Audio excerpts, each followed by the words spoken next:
भारत में कोविड महामारी के हालात फिलहाल सुधर नहीं रहे हैं। देश की राजधानी दिल्ली में मरने वालों का आंकड़ा अभी भी रोजाना 300 से ज्यादा है। शहर की जिंदगी पूरी तरह बदल गई है। बीते एक महीने से दिल्ली में लोग अपनों की जिंदगी बचाने के लिए दर बदर ठोकरें खा रहे हैं। बीबीसी संवाददाता विकास पांडे ने अपने सहयोगी अंशुल वर्मा के साथ दिल्ली में कोरोना से प्रभावित लोगों और उनकी मुश्किलों का जायजा लिया। देखिए ये खास रिपोर्ट।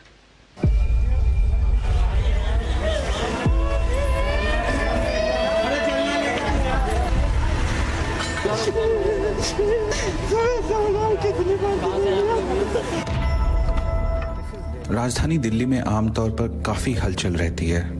पिछले 10 से ज्यादा सालों से ये मेरा घर है, लेकिन अब मैं इसे पहचान नहीं पा रहा हूँ। यहाँ एम्बुलेंस की कतारों को देखें, किसी भी अस्पताल के बाहर अब ये आम नजारा है। ऐसा लगता है शहर पर ग्रहण लग गया हो। आप किसी से भी बात करें, कोविड से किसी ने अपने परिजन को खोया है, दोस्त को खोया है या फिर किसी जानने वाले को। और ये सिर्फ दिल्ली नहीं बल्कि तमाम शहरों, कस्बों और गांवों की यही कहानी है।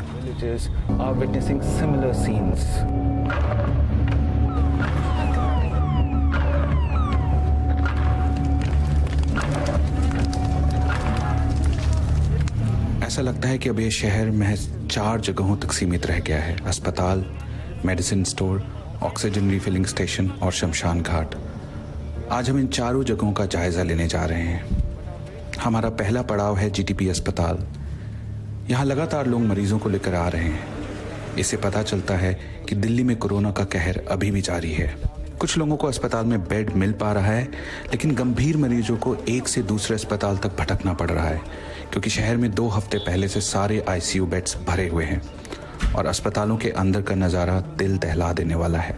गाजियाबाद के साइड में सारे हॉस्पिटल में गया, किसी ने भर्ती नहीं, सब लोगों ने कहा ऑक्सीजन खत्म हो गया। फिर यहाँ पर जो राजीव गांधी में आया, वहाँ पर गेट पर से ही भगा दिया, कहीं नहीं देंगे। यहाँ पर आया तो यहाँ पर केवल कोरोना टेस्ट हुआ था, उसके बाद जो है दवा तक भी नहीं लिखा उन्हें। कई कितनी बार बोला कि दवा वहाँ से यहाँ, यहाँ से वहाँ, कम से कम 2 घंटे तक घुमाता रहे आप। ये तस्वीरें दिल्ली से सटे गुरुग्राम के एक अस्पताल की हैं।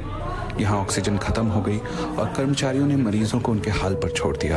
यहाँ 6 लोगों ने दम तोड़ दिया और कई परिवार तबाह हो गए।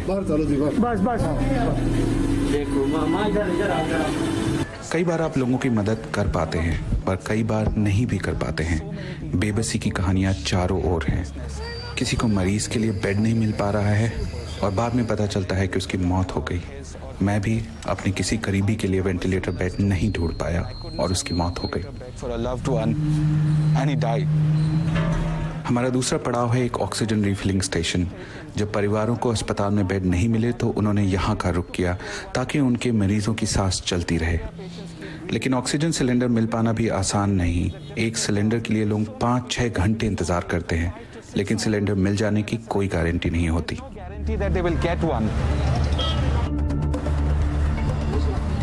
भैया रेमडेसिविर मिल जाएगी क्या? रेमडेसिविर। इस वक्त हम दिल्ली के सबसे व्यस्त दवा बाजारों में से एक के बाहर हैं। रेमडेसिविर और टोसिलीजुमाब जैसी दवाइयां यहाँ उपलब्ध नहीं हैं।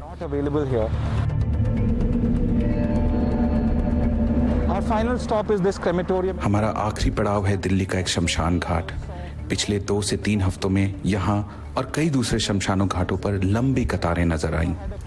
कुछ दिनों पहले मेरे एक दोस्त ने मैसेज पर मुझसे पूछा कि क्या शमशान घाट में मेरी कोई पहचान है, क्योंकि वो अपनी कोविड से जान गंवाने वाली आंटी का अंतिम संस्कार नहीं करा पा रहा था।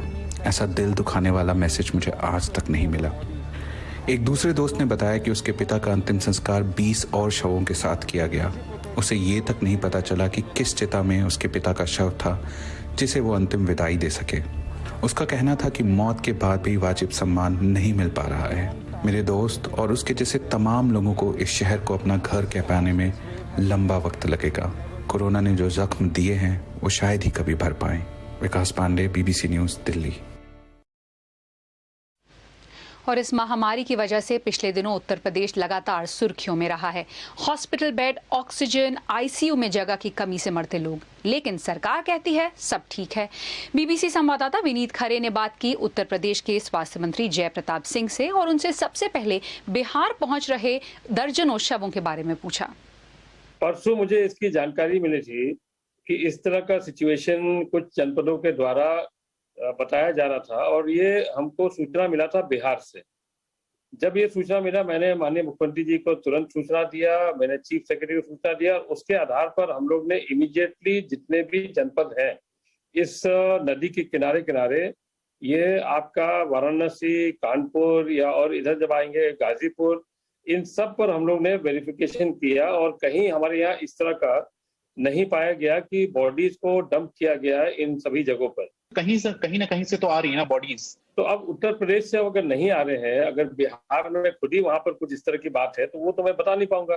जैसे हमको जो बताया गया, मैंने मुख्यमंत्री से बताया और उसी के आधार पर हम लोग ने पूरे जितने भी इस जनपद जो आते हैं इस जगह पर दोबारा उसको हम लोग ने जांच करवाया और इसमें इस तरह का कोई व्यवस्था नहीं। मैं इसलिए कह रहा हूं क्योंकि उत्तर प्रदेश पर लगातार इस तरह के आरोप लग रहे हैं कि जो डेथ है उन्हें लगातार अंडर काउंट करके दिखाया जा रहा है और मौत की जो नंबर्स हैं वो बहुत ज्यादा हैं। देखिए, उत्तर प्रदेश पर तो जिसको समझ में नहीं आता है कि उत्तर प्रदेश वही पुराना उत्तर प्रदेश है, वो तो यही बात तो कह गई। और उत्तर प्रदेश हमेशा टारगेट में रहेगा क्योंकि हम एक बीजेपी रूल्ड स्टेट है और बहुत लोग को ये बहुत पसंद भी नहीं है। तो ये तो मैं पॉलिटिकल बात खाली कह रहा हूँ।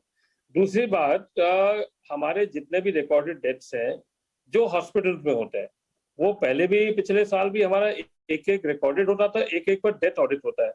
जानना जरूरी है कि हॉस्पिटल में कब आया, कितने दिन वेंटिलेटर पर था, कितने दिन ऑक्सीजन पर था, कितना दवाई दिया गया था, क्या क्या उसके कोमोर्बिड थे और किस कारण से मृत्यु हुआ। ये आज भी हमारा पिछले साल से लेकर आज तक एक एक डेथ का हम ऑडिट करके, वो हमारे रोज का जो समीक्षा जो होता है 10 बजे से लेकर 12:30 बजे तक वीडियो कॉन्फ्रेंसिंग के द्वारा मुख्यमंत्री और टीम 9 के साथ इसका डिस्कशन डेली होता है। जो सीएमओ का जो दफ्तर है उसके ट्विटर हैंडल पर एक हैशटैग चल रहा है योगी जी का यूपी मॉडल।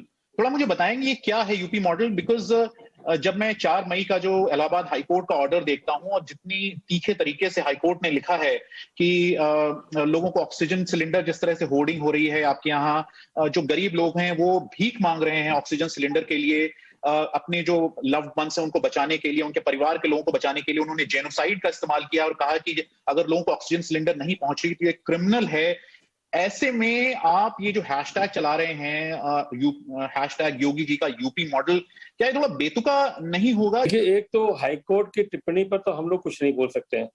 वो एक प्रकार से स्वतंत्र है, जिस नजरिया से वो देखते हैं उस नजरिया से उनका टिप्पणी होता है, हम उस पर कुछ नहीं कर पाएंगे। दूसरी बात मैं बताने का मैं कोशिश कर रहा हूँ आपको समझाने का कि इस बार का लहर बहुत ही ज्यादा इन्फेक्शियस था और सीधा लंग्स में जाता था और इसका और पिछले साल का फर्क आप खुद ही समझ सकते हैं। आपका जो आर्गुमेंट है, आपकी पार्टी के विधायक खुद ही संतुष्ट नहीं है और जिस तरह से उन्होंने लगातार चिट्ठी लिखी है। नहीं, हम आपकी बात से पूरी तरह संतुष्ट नहीं है।